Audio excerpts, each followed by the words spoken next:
Oi pessoal, tudo bem com vocês? Hoje eu vou começar a falar do conceito da fotografia, mas para vocês entenderem bem esse conceito da fotografia, eu vou ter que fazer uma pequena comparação entre o que era a fotografia analógica e o que é a fotografia digital hoje em dia, e o que mudou entre um e o outro. O que se conhece como fotografia analógica necessitava de um processo químico e físico bastante prolongado e trabalhoso. Começava comprando o filme, colocava dentro da máquina e começava a tirar as fotografias. Depois de tirada todas as fotos, 36 poses por exemplo, você tinha que revelar esse filme, fixar o filme, lavar e depois recortar ele de tiras de 6 quadros cada uma, para se fazer o contato para poder escolher as fotografias. Depois de escolhidas as fotos que você queria ampliar, você tinha que montar esse ampliador com cada uma dessas fotos no tamanho exato que você queria ampliar e ia fazendo os testes até dar certo o tempo da fotografia. Passava cada um desses testes pelo revelador e ficava dentro do revelador com movimento constante por 2 a 4 minutos, dependendo do tipo do papel fotográfico.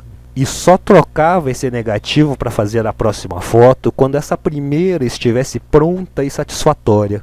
Fixava, lavava, secava e estava pronta a fotografia. Às vezes, pequenas marcas de poeira que apareciam na fotografia eram retocadas a pincel e com uma tinta especial para a fotografia. As duas etapas da revelação, a do filme e do papel, eram processos padrões e seguiam tempo e temperatura pré-determinados. Eram processos mecânicos, chatos, mas necessários. Nas outras duas partes desse processo, que eram as mais importantes, é onde se pode manipular a imagem. Manipular, que eu digo, manipular os elementos da composição antes de fotografar. A parte mais importante era a hora de fotografar. Era a hora em que você escrevia com a luz, onde você tentava fazer o enquadramento mais perfeito possível. E era a hora também desse momento decisivo. E é onde também se poderia usar filtros, ou movimentar luzes para criar algum tipo de ambiente, mas tudo era feito antes de clicar a fotografia. A segunda possibilidade era na hora de ampliar essa fotografia e interferir na projeção da luz do negativo sobre o papel fotográfico, clareando ou escurecendo partes da imagem usando a técnica de dodging e burning, e também escolhendo um contraste adequado à fotografia. Apesar desse trabalho todo para se ter as fotografias na mão, muitos fotógrafos amadores apareceram e muitos fotoclubes apareceram também. Muitas dessas pessoas tinham um quarto escuro em casa e praticamente todas as lojas de fotografias no Brasil e no mundo inteiro tinham um laboratório fotográfico preto e branco. Nessa época nasce o fotógrafo amador, aquele que trabalhava com uma outra atividade e tinha a fotografia como um hobby, um mistério a ser desvendado, com uma forma de expressão ou uma nova linguagem que abria um mundo novo, e você mesmo poderia mostrar o seu mundo para o mundo. Esse processo de revelação e ampliação de fotografias, principalmente a fotografia preto e branco, foi sendo refinado até chegar aos anos 80 com o lançamento dos 3 livros do Ansel Adams, onde ele explica cientificamente o processo de se capturar a luz, revelar e ampliar as fotografias de forma que as cópias tenham toda uma gama de cinzas, preto e branco. Nasce aí o Fine Art Print. Os fotógrafos até os anos 80, e por causa desse processo todo para se ter as fotografias, conheciam melhor esse conceito fotográfico e usavam mais o modo M da câmera e o fotômetro. No final dos anos 1970 e início dos 80, começam a aparecer a câmera automática e os mini-labs de fotos coloridas feitas em 1 hora, e que barateiam um pouco a fotografia, mas continua com esse mesmo processo, só que agora quase automatizado, mas ainda precisava de um operador.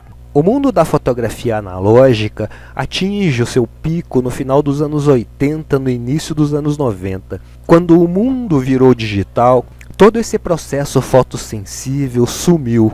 Como num passe de mágica, era só clicar e ver a fotografia na hora na tela da câmera em positivo. Descarregar o cartão no PC e ver as fotos imediatamente direto na tela fez com que o fotógrafo digital se distanciasse do conceito fotográfico.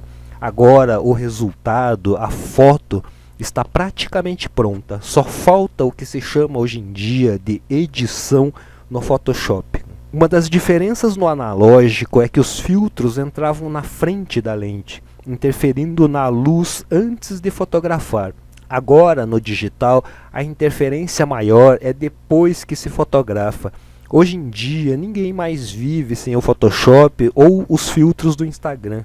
No tempo do analógico, também haviam montagens ou ilustrações fotográficas, onde usavam aerógrafos, pincéis, tintas para retocar as imagens. E desde essa época, esse tipo de manipulação ilustrativa, onde há interferência na imagem original, eram consideradas montagens e não valiam mais como fotografia, porque houve manipulação além da fotografia.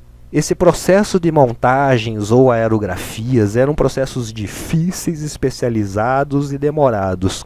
Com o nascimento do Photoshop ou qualquer outro programa parecido, juntou-se todas essas ferramentas, aerógrafo, pincel de todos os tipos, lápis de todos os tipos, tesouras que recortam qualquer forma, carimbos que copiam e colam qualquer parte da imagem. Juntou todas as ferramentas usadas num laboratório fotográfico, colocou junto a indústria gráfica com separação de cores, saídas para impressoras gráficas, camadas, milhões de cores, tudo isso dentro de um programa. E isso facilitou muito o trabalho de ilustradores, de agências de propaganda, editoras, desenhistas de todos os tipos, e facilitou muito a manipulação da fotografia. Como todo o processo fotográfico foi eliminado, acabou sobrando muito tempo para o fotógrafo ficar na frente do Photoshop. Mas é bom saber que na frente de um programa como o Photoshop, você já está no mundo da manipulação digital. Se mudar qualquer elemento da composição de lugar, apagar qualquer parte da foto original, trocar a cor dos olhos de uma modelo, apagar uma espinha no rosto, você já não está mais no mundo da escrita com a luz, já está no mundo da manipulação digital, uma montagem que alterou a realidade, caso altere ou apague elementos da foto original. Manter a foto original é tão sério que a França criou uma lei obrigando as agências e publicações a colocarem aviso caso a foto original tenha sido alterada ou manipulada digitalmente.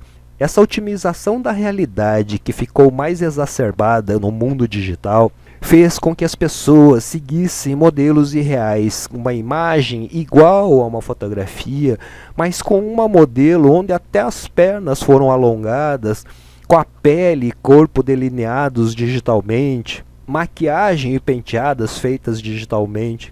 Existem dois tipos de fotografia, e esses dois tipos estão mais distintos agora na fotografia digital. Um é a fotografia comercial e a outra é a fotografia editorial. Na fotografia comercial envolve fotos de moda, campanhas publicitárias, books, eventos e tudo que envolve um cliente comercial. Na fotografia comercial, o uso do Photoshop é livre, pode-se mudar a realidade conforme o gosto pessoal ou do cliente. A fotografia editorial, que é a jornalística, documental, segue o conceito da fotografia, escrita com a luz. Pode-se ajustar contraste, cores, vinheta, fazer dodging and burning, transformar em preto e branco.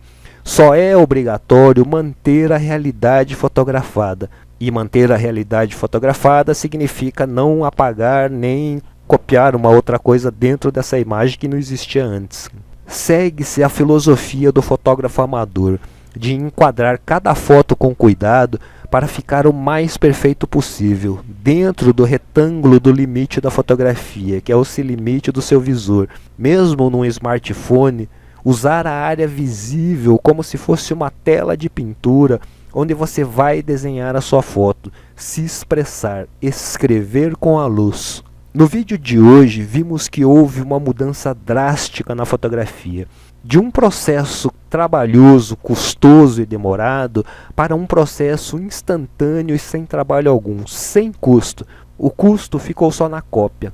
Vimos também que a mudança para o digital facilitou muito a alteração da realidade fotografada. São filtros e programas que fazem a alteração num clique, colocando em risco a percepção da realidade. Essa facilidade digital também coloca em risco o conceito fotografia. Deve-se tomar cuidado para não estar fazendo montagens digitais parecidas com a realidade, chamando de fotografia. No próximo vídeo eu vou continuar falando do conceito fotografia, mas desta vez como linguagem visual e pelo ponto de vista do fotógrafo amador, tratando o quadro inteiro da sua câmera fotográfica como se fosse uma tela de pintura, onde você pode desenhar com a luz a sua obra-prima antes de clicar. Obrigado por me assistir até aqui, clique no gostei, compartilhe com seus amigos, inscreva-se no canal e até o próximo capítulo. Obrigado e tchau, tchau.